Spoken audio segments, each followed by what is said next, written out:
All right. Hey guys. For you, this video is not late, but for me, it is. I'm well into playing Boogeyman at this point. And I had wanted to do the translation notes and Yuri's Sandman story behind the game before that, but yeah. Anyway, so we'll start with VG Person's translation notes. Again, I will put this in the description below if you would rather read. I know some people like to have it read to them so they can listen while they do stuff, blah, blah. So, VG Person. The Sandman translation notes. Dreams of war, dreams of liars, dreams of dragons, fire. Spoilers for everything. Yuri seems slightly unsure whether to go with Sandman, one word, or Sandman, two words.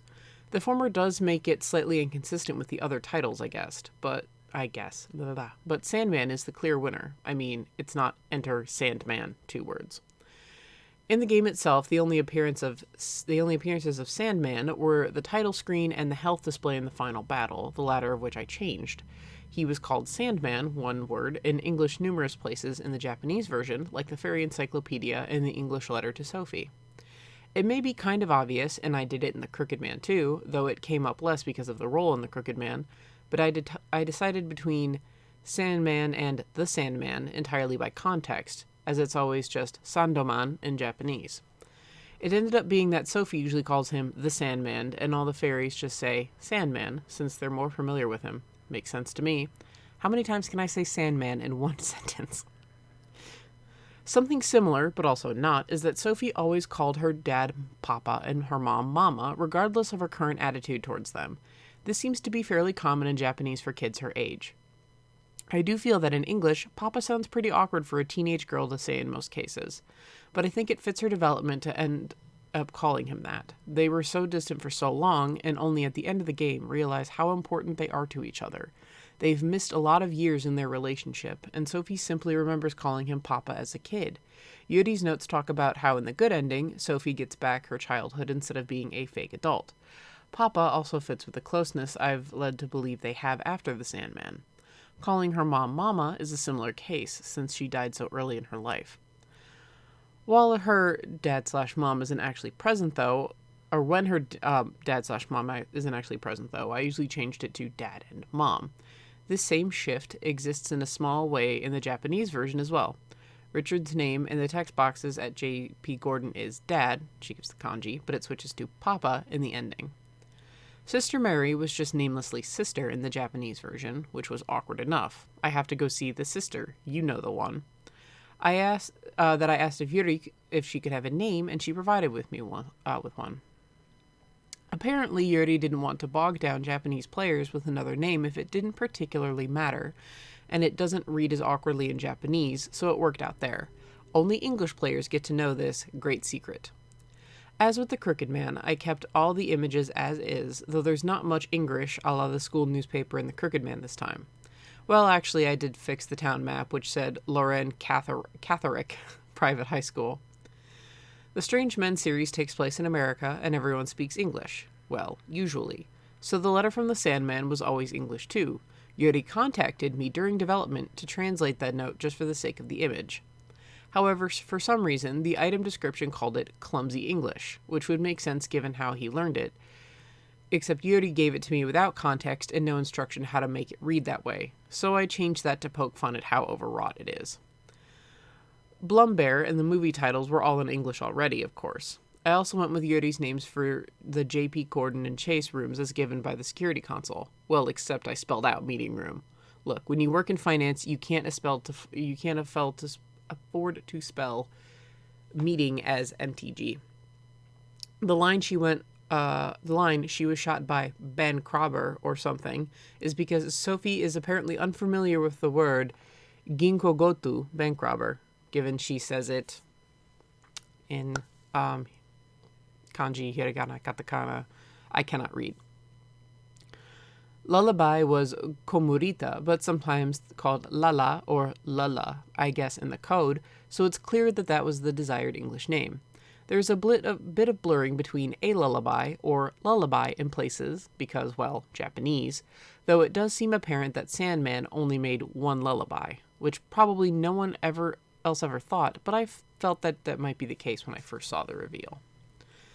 The effect for Lullaby taking Sophie to the fairy world is called To Never Never Land. The fade effect used in the fairy world is also labeled Fade, NNL. And while we're talking about secret names for things, the event for using the cardboard box is simply called Snake.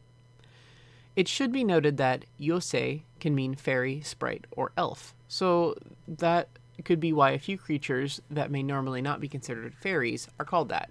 Hey, Pokemon's got my back. Nixie calling Sophie Squirt was Gaki Brat. Squirt suits how she uses it to imply Sophie is young and inexperienced, but not necessarily a jerk, and it's a water pun.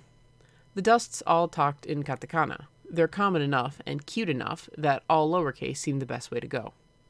The Glimmers are just called light fairies in Japanese, but were given the English name Glimmers in the encyclopedia. I'm sure everyone appreciated Shirley's crooked neck remark, but also note that Lullaby mentioned David used to be a cute little boy with fluffy hair. Yep. Of course, Fluffy was still a young Duke, but he's not just young Duke. I wasn't expecting so many silly names in this game. Fortunately, that's my forte. Tib Younggrass. Wakaga Gareru Kusa. Oh, God. Excuse my horrible butchering of that. Wakageru means rejuvenate, literally to go back to youth, thus to be young. Little Grow. Degu Chiho Sonaru. Dego Chino Sonaru. Exit, Deguchi, and gets thin, Hosuku Naru. It seems to be an actual popular name for a trap with a big end and a small end. I feel like a size-changing device like that isn't exactly a new concept either, but I'm not sure. Crygel. Namideki. Just tears plus liquid fluid. Liquid/fluid. I tried to read them at the same time. I'm doing this like I do my streams. I feel like it makes the thing a little bit more authentic. Snoraflora. Suya Kusa. Suya is sleeping soundly. Catter Lizard. Imotogake. A combination of Imomushi, caterpillar, and Tokage, lizard. Imomushi is literally potato bug, so it could also be read as tater lizard, which is only one letter off. Limpstone. Funya Funya Ishi. Funya Funya means soft or limp, so of course I went with the one which resembled limestone. Wonderful Wand. Suteki na Suteki. The first Suteki has 1 K and the second one has 2. Sophie remarks, Suteki kore Suteki? After it's made. Yes, Suteki literally means stick, but it's often quite used to mean wand. Translation lenses. Nandemo yomeru. Nandemo yomeru just means can read anything, the exact opposite level of brilliance from my English pun. Google Translate could have been an alternative, and Babel lenses would work as had they been some really saucy glasses. Truant, and this is in the extra chapter that I unfortunately could not play, and you have hopefully watched Manly Badass Hero play. I did link them in the finale of The Sandman, and I will link them again here in this video description. So, Truant. Namakeri. It literally means slack, but includes ari for ant. It was originally translated as Yuri by Slack Ant, since those on-screen displays were always English, but I told her about my pun and she changed it. Peachy Tree. Momomo no Ki. It's just one momo on momo, peach. Terror Rabbit. Tsuchi Usagi. Soil, earth, plus rabbit. So there's the translation notes by VG Person. Some pretty interesting wordplay this time around. I'm sorry for my butchering of the Japanese language. I don't pretend to know a lot. Just because I watched anime in high school doesn't mean anything. Just because I like JoJo's now does not mean anything. Which Yuri actually makes a couple of JoJo's references here, which makes me very happy. So, before I continue on to Yuri's Sandman story behind the game, I do not recommend. You must watch. If you do not watch the extra scene, the extra scenario, okay, I gave you guys a play-by-play on what happened in the Sandman. extra scenario, but it's better to watch it. But you must absolutely watch Manly Badass Heroes alternate endings, because this deals with the bad endings. So you need to see those to understand the context for this. So before you proceed, this video will be waiting for you. Please click on the link below, linked to Manly Badass Hero, to view all the endings before you proceed. The Sandman, a story behind the game. A post Yurdi wrote analyzing everything in The Sandman and talking about development. Huge spoilers. I've never tried writing a full thing about my thoughts and decisions during development before, so I thought I'd say a few things. I decided to make The Sandman in such a way that it left a few mysteries unresolved, so I also feel like I shouldn't need to explicitly write something, but it's also my first time making something with this kind of mood, so it's also a reflection. It's sloppily written and long. Just a lot of rambling on about things I remember. If you have the time, then give it a read, which we're doing right now. Genre. If I had to classify this game's story, it's an otherworldly adventure tale. If I had to compare it to a movie, it might be something close to Pan's Labyrinth. It's nothing too unique as a story, but realized that it was my first attempt making a story about a mysterious world. In otherworldly adventure tales, there's often a focus on whether or not the protagonist returns from the other world to the real world or not. The heroine of the aforementioned Pan's Labyrinth runs from the sad reality of war into a world of dreams and ends up not leaving. Following such examples, I did make one of the ending branches be the decision to return to reality or not. Staying in the other world means not being human, thus Invisible Sweetheart and Queen of the Night. Returning to reality, that leads to Sleep with One Eye Open and Don't Stay Up Late at Night.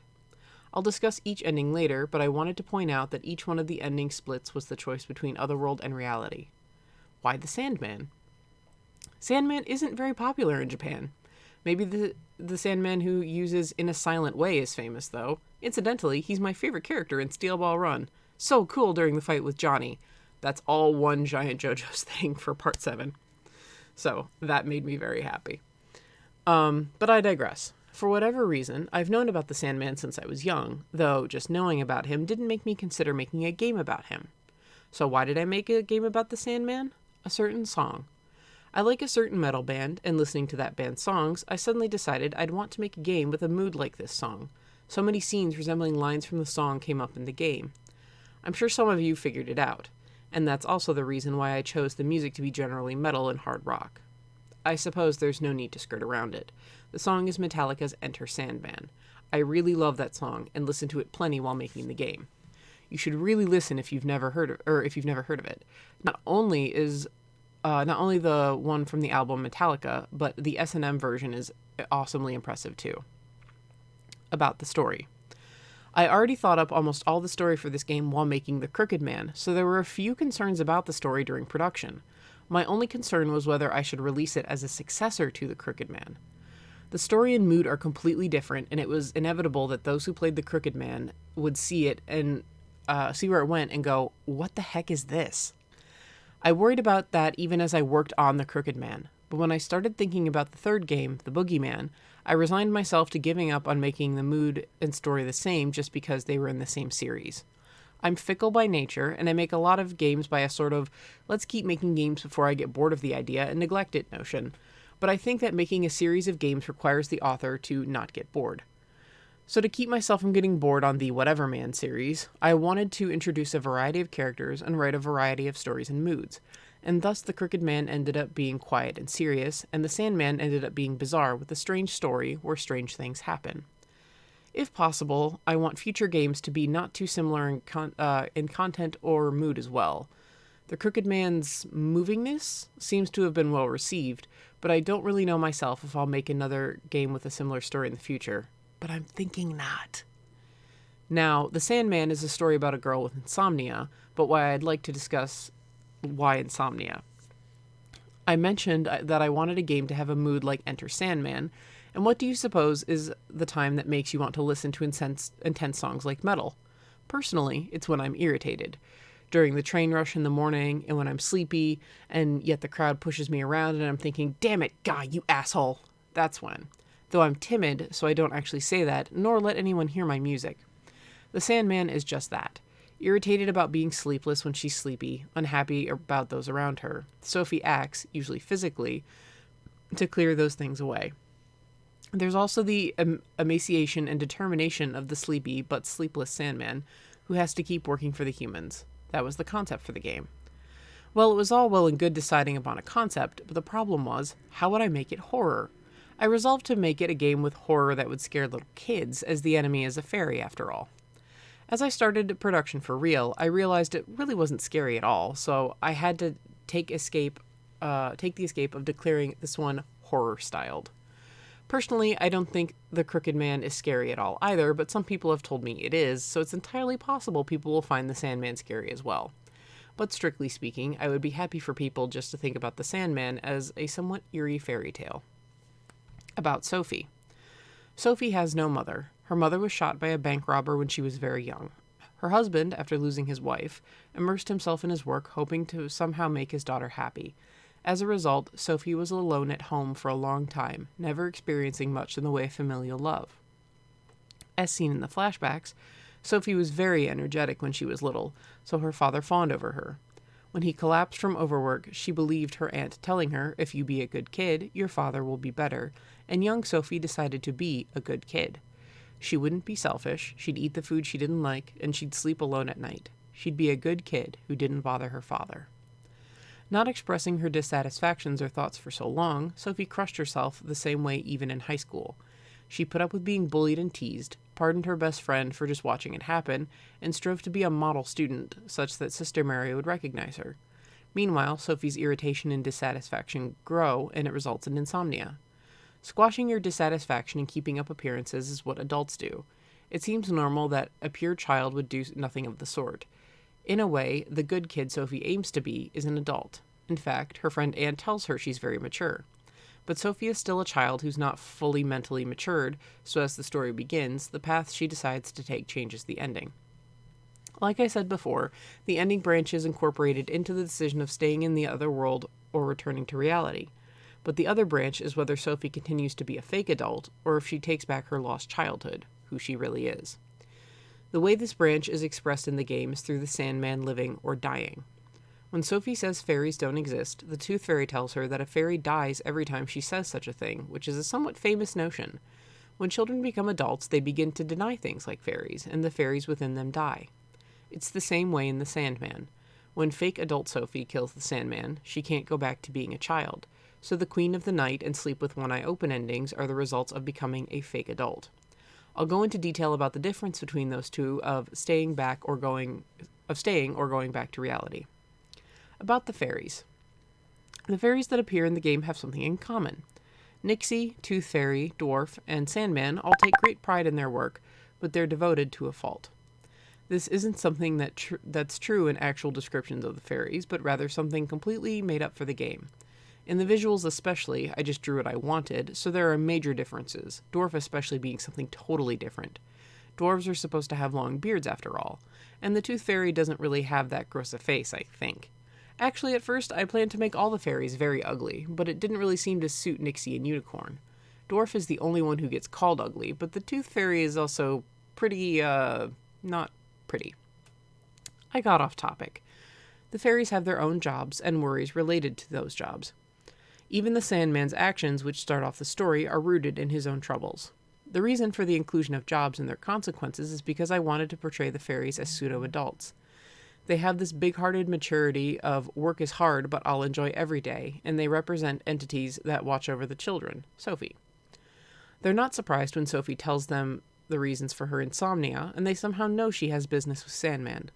By throwing herself into a world of fairies, who have that kind of concern for her which she hasn't experienced in so long, she has the objective of returning to be the child she still is, and that ties into the good ending. About Lullaby.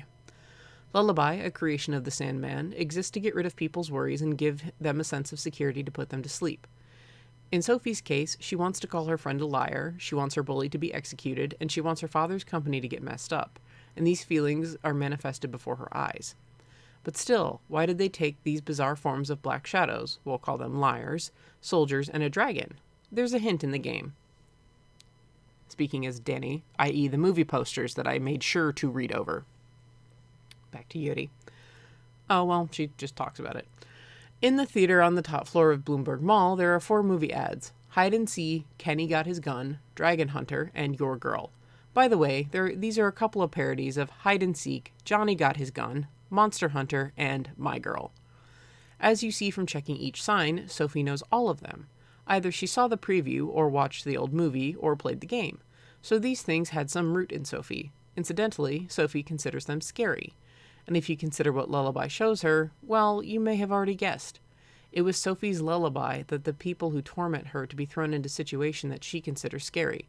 What Lullaby didn't plan for is that she kept her own self so bottled up, she didn't even notice how she was thinking, serves you right. If she did, perhaps Lullaby would have been able to get Sophie snoozing. Lullaby takes the form of David because they act like Sophie's ally, and because Sophie simply wants David at her side. Lullaby talks more loosely than the real David, and their insistence on going with Sophie is because that's how Sophie wants David to be. They're simply embodying Sophie's desires. By the way, Lullaby changes form with the decision of the pink jewel, and that also causes an ending split. As you learn from the Sandman's note, these jewels are extracted and borrowed from humans to research their souls. You can probably imagine the color, but the pink jewel is the form love takes. Unicorn is actually a very ferocious creature, but he gets much nicer with pure maidens. While he's portrayed as loving girls in love, in short, he loves virgins. Think back on Unicorn's first conversations with Sophie. His impolite questions of, "Do you have a boyfriend?" and "anyone you like," make Sophie mad. Dwarf says that fairies know everything about humans, so Unicorn already knows from the start Sophie is a girl without experience. He asks anyway because he wants to test if Sophie will answer honestly. He's checking to see if she is a pure girl. So if Sophie brings him a fake pink jewel, he gets incredibly angry. "You tried to trick me, you bitch," he says. That's what Unicorn is really like. So, since the pink jewel is love, when Sophie gives it to Unicorn, her love for David disappears. And Lullaby took David's form because of her love for David and desire for him to be near her. So after extracting the pink jewel, Lullaby loses David's form. Why that causes an ending branch? Sophie's love for David is unhealthy to begin with, a misunderstanding of a dependence. To keep that with her is an impotent in Sophie going back to being a child. About David. David, protagonist of The Crooked Man, was the target of Sophie's first love. Because he was the only one who would be kind when she was troubled and listen to her. But that wasn't pure love, just dependency, and she came to see David as a replacement for her father, though he does feel a little bit like one somehow. Now, some players may be thinking, did this have to specifically be David? And you're right. I think I could have made an incredibly normal, kind older guy who wasn't David. In truth, when I started thinking about the Sandman's story, I wondered if it would be okay to not have David appear at all.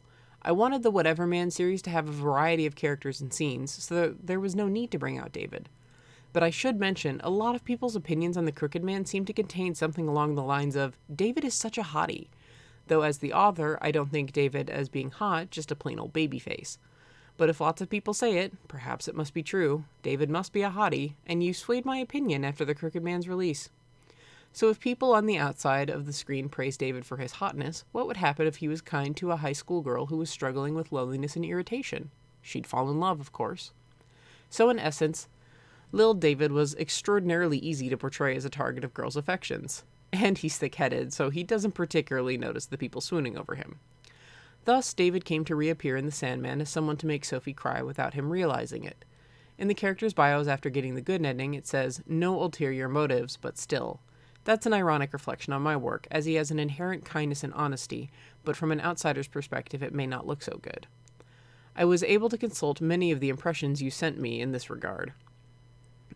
But maybe I shouldn't say that. David's appearance in the game helped me decide the flow of the series after The Sandman, so as an author, I think it was a very good thing. Okay, now we're getting into the bad ends. So again, dead serious. Stopping here, taking a drink, composing myself. While I do that, go watch the link I have provided in the description below to Manly Badass Heroes showing of the endings of The Sandman. These are huge spoilers. You need to know the context of them. End of story. So go check out Manly really quick while I take a drink. I'm giving you guys a little bit of time.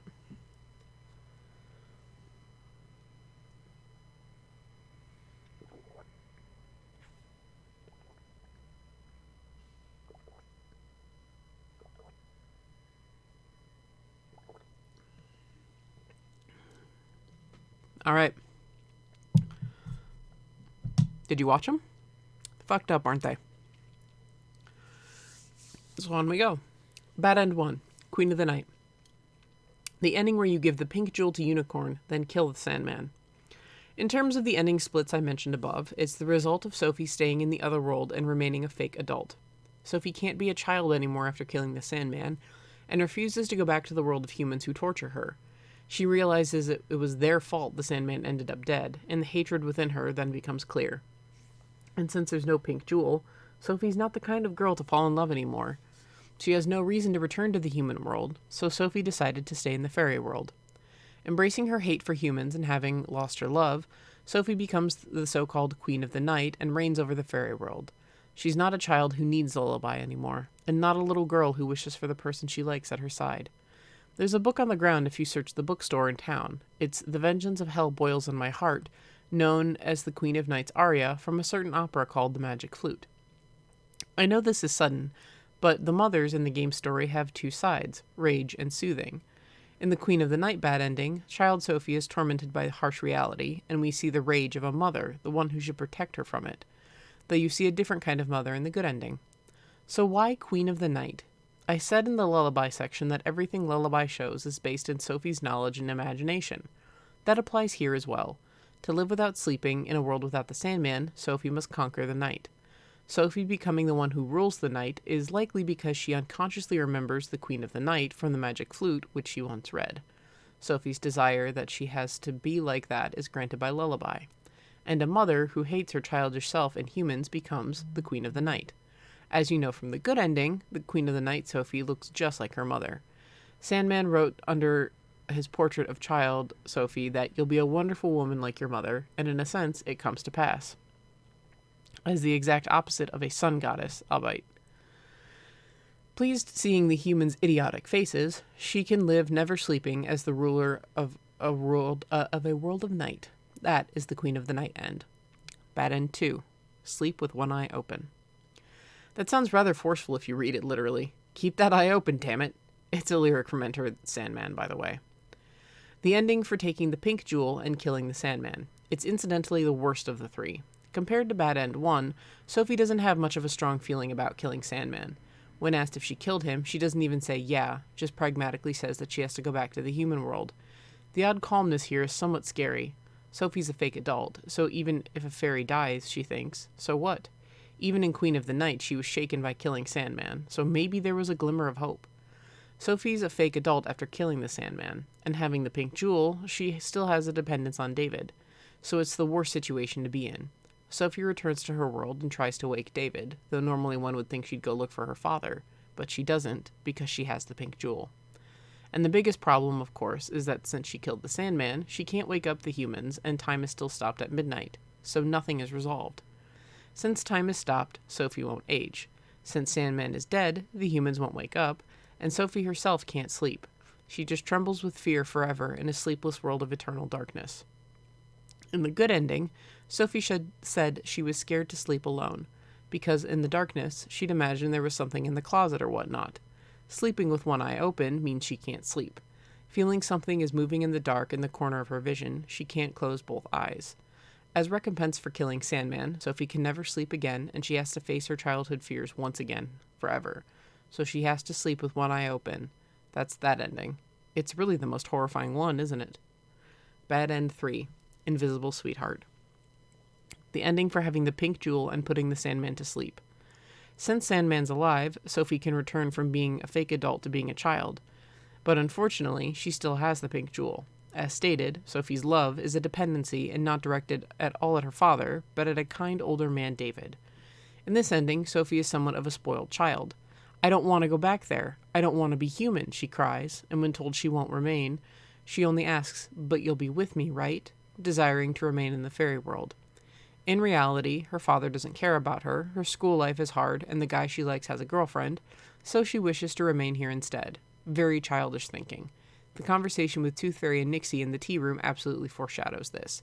You can't remain human if you live in the fairy world. So Sophie becomes a glimmer, and is allowed to stay in the world as the fairy world as she wished. And the glimmers, or just light fairies, but I called them glimmers to distinguish them from other fairies, can't live in the dark of night. When the night falls in the fairy world, they die, and when the morning comes, they're reborn. Dwarf says that humans are similar, so glimmers are like pseudo-humans in the fairy world. Note that Tooth Fairy and Dwarf and the like are the kind to say that eternity is just a little long. They were born from human imagination, so when humans thought the world was flat, their night and day would alternate with the human world. At that time, Sandman worked in the humans' night and slept in their day. But humans found the world was round, and that, from a global perspective, night never ends, so he could never sleep. The fairies don't have the same notion of time that restrains us that humans do. Humans have human time, but fairies don't. Though the fairy world has morning, noon, and night, it can't necessarily be applied in the same way to the human world. So the Glimmers, compared to Tooth Fairy and Dwarf, who have lived so long, live and die with each morning and night, restrained by time. The fairies see humans as beings just as fleeting. Though Sophie gave up on being human, she goes on to live as a pseudo-human in the fairy world. But as Lullaby said, Sophie will die soon, and she can't sleep. Depending on your perspective, it may or may not be a bad ending, but I wouldn't say throwing everything away and running is a good conclusion, would you? Good end 1. Don't stay up late at night. The ending for No Pink Jewel and putting the Sandman to sleep. I've said again and again whether or not Sophie goes back to being a child is a pivotal point, but this is the ending where it becomes true. Where does Sophie's adventure really begin? When she says the prayer. If she were a child, saying a prayer before bed would be normal. But like Lullaby in her mother's form says in the good ending, Sophie hasn't said the important final part of the prayer. Of course, that's good night. Sophie has long been a fake adult, so she didn't say good night.